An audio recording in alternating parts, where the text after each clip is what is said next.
Selamat pagi.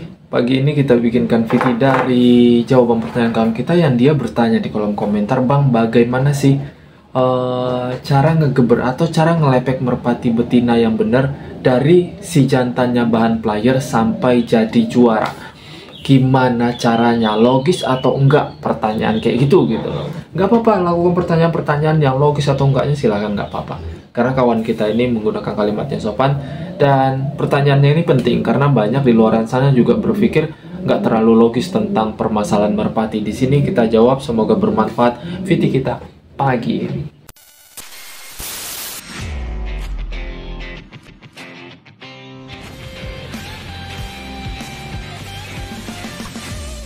Salam merpati lovers, selamat pagi, semoga sehat selalu di luar sana, dilancarkan rezekinya, amin tanpa terkecuali. Oke.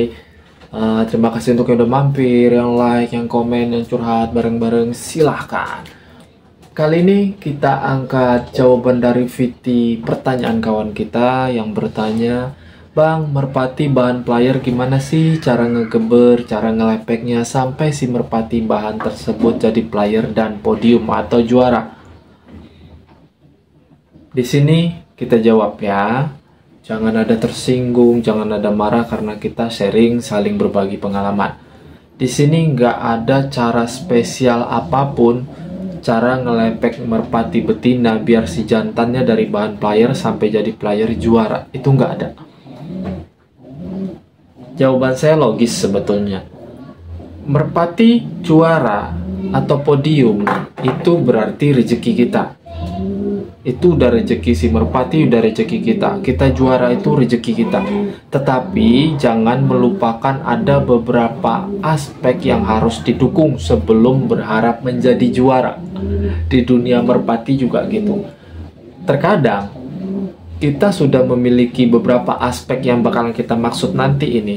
Padahal kita udah punya nih beberapa jenis macamnya, karakter yang penting gitu.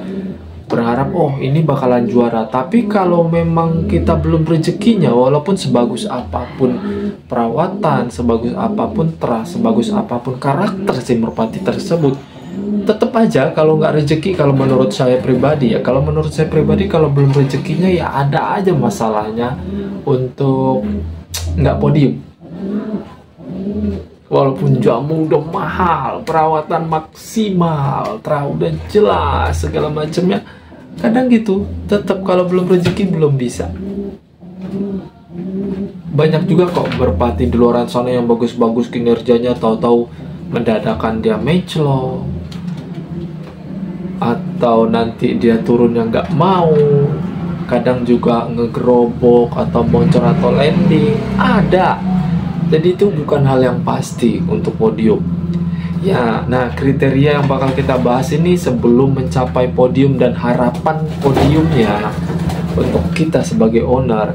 Yang pertama untuk zaman-zaman sekarang, pahami dulu terah. Kalau sekarang kan terah ya, banyak merpati sekarang yang terah. Itu kemungkinan untuk sekarang ini penting, beda zaman dulu. Terahnya yang jelas. Bener-bener terah merpati kolong atau enggak, bener-bener terah juara atau enggak, indukan jantan ataupun betinanya. Itu yang harus diperhatikan pertama. Kalau memang sudah dapat poin yang pertama, berharap juara, nanti setelah jadi player bahannya nggak apa-apa. Oke, yang kedua, pahami karakter si merpati, karena tiap-tiap masing-masing merpati player karena tiap-tiap masing-masing merpati bahan player sampai jadi player itu memiliki karakter yang berbeda. Jangan pernah disamain. Jadi cari karakter yang benar-benar spesial yang bakalan mendukung untuk podium nanti setelah jadi player. Banyak kriterianya, sesuai owner aja sih sukanya gimana. Poin ketiga, perawatan. Kalau perawatan yang nggak maksimal, asal-asalan, ya kembali lagi sih sebenarnya kalau saya bilang rezeki-rezekian kalau dia podium. Ada juga yang perawatannya asal-asalan, dia podium, dia juara rutin, ada. Itu ada, jadi saya nggak memungkiri hal itu. Kadang perawatan kita spesial pun sudah dipenuhi kebutuhannya, kadang masih belum rezeki ya belum bisa podium. Itu logis aja sih kalau menurut saya. Setelah terah yang kita bahas di awal, seperti kebutuhan pemain merpati sekarang. Terah ya beda, zaman dulu beda. Kalau zaman dulu yang penting dilihat kinerjanya bagus ya udah gitu, nggak tahu terah apa nggak ada. Kalau sekarang kan gengsi di terah dan harus di terahnya. Yang kedua seperti yang kita bahas tadi, dan yang ketiga seperti yang kita bahas tadi, karakter penting, perawatan penting. Itu tiga itu jangan pernah dihilangkan. Urusan podium atau enggak itu urusan Tuhan, urusan rezeki kita masing-masing.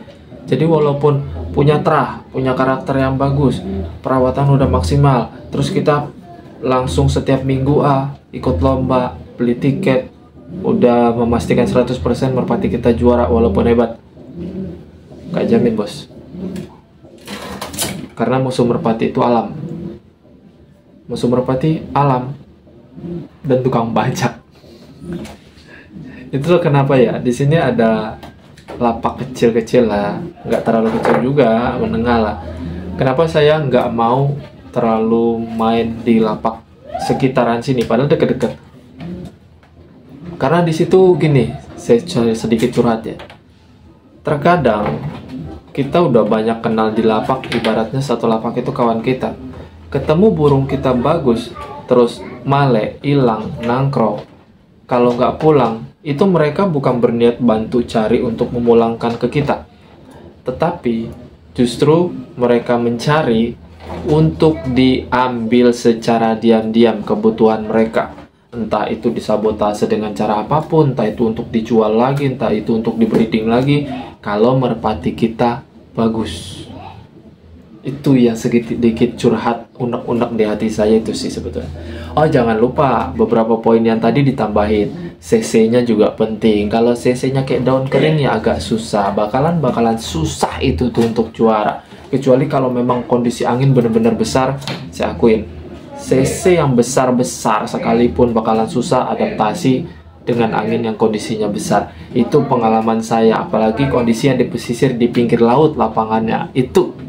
Tapi ya sekarang kalau saya bilang rata, untuk CC rata semua, untuk merpati bagus rata semua ya.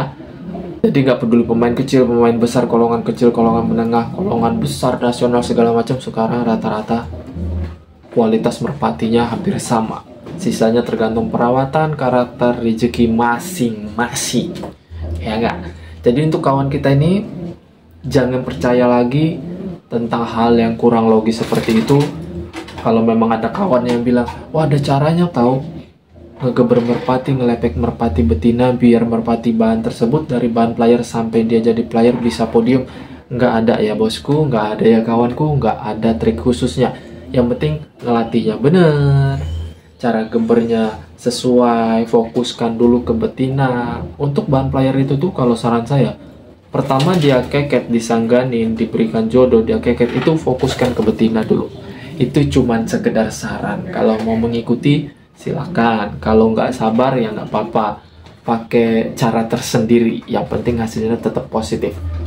Cara boleh berbeda, yang penting tujuannya sama. Saya rasa cukup video kali ini. Kalau memang kurang jelas silahkan di kolom komentar. Kalau ada yang ditanyakan silahkan di kolom komentar. Terima kasih banyak. Salam merpati lovers Indonesia.